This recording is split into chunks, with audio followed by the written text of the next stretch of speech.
Somebody asked me, Max, bakit ang sama pa rin ng mga ugali ng mga taong malapit sa Diyos? Gaya ng pare, gaya ng madre, pastor, o yung kagaya nyo na ang lalapit sa Diyos, bakit parang may ugali pa rin kayong lumalabas? You know, when a people or when a person asks that question, or kayo, when you ask that question in your mind, you need to assess yourself as well. You need to ask yourself, am I perfect? Am I righteous? Am I not a sinner? Am I free from committing sins? Am I living in heaven? Am I living in a world that is also perfect? Or you need to ask yourself as well, hindi ba sila tao? Yung pare, yung madre, yung pastor, Diyos ba sila? Santo ba sila? Anghel ba sila? You need to ask yourself that questions. Kasi, minsan kasi, we thought na parang pagpare, pagmadre, pagpastor, o yung mga taong malapit sa Diyos, we always thought na, hindi yan sila dapat ganun. Oo. We set our standards to them into perfection, into righteous. Where in fact, if you know deeply the scriptures, God doesn't want, Jesus Christ doesn't want us to be perfect. Even the Heavenly Father, He doesn't want us to be perfect. He wants us to draw closer to Him. So even though hindi ka ganun kabait, or hindi ka ganun kabuti, or nakakagawa ka ng kasalanan, or lumalabas talaga yung masamang ugali mo, it's totally fine. So long as you know how to say sorry, you know how to repent, and you learn something from it, because God will lovingly correct us. So, and also, it's not the spirit that commits sins. It's not that spirit na gumagawa ng mga masasamang bagay. It's our flesh.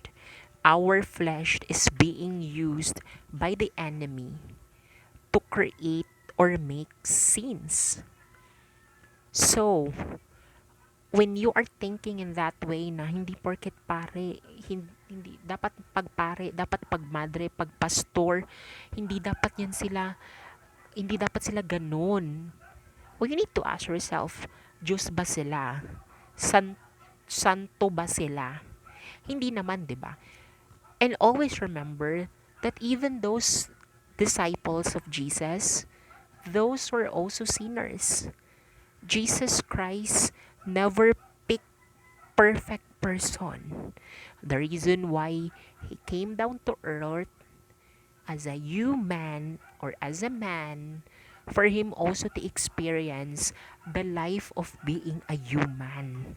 So that even Him will also see na ganun pala yung buhay, kaya pala nagkakasala yung mga tao because may enemy pala. 'Di ba? Nandito pala si Satan. He is using them to commit sins. It's just that Jesus Christ is a God, kaya He learned and He knows how to separate from sins. He knows how to control Himself to commit sins. Pero hindi tayo God. So, mahirap siyang kalabanin. Mahirap kalabanin yung kasalanan.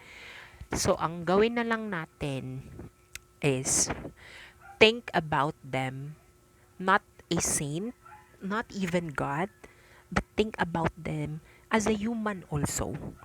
As a human who also commits sins, who also have characters, who also have that attitude na, okay, hindi sila perfect, hindi din sila righteous. Because even Christ's disciples are not righteous. they were not perfect as well. So yun yung tatandaan natin.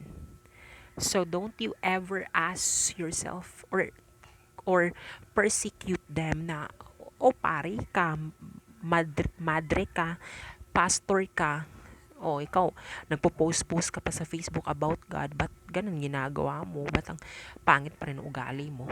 Again guys, it's the flesh that commits sins. It's not the spirit. Each one of us has good spirit. Yeah, may mga mabubuti tayong spirit. It's just that our flesh is being used by the enemy to commit sins.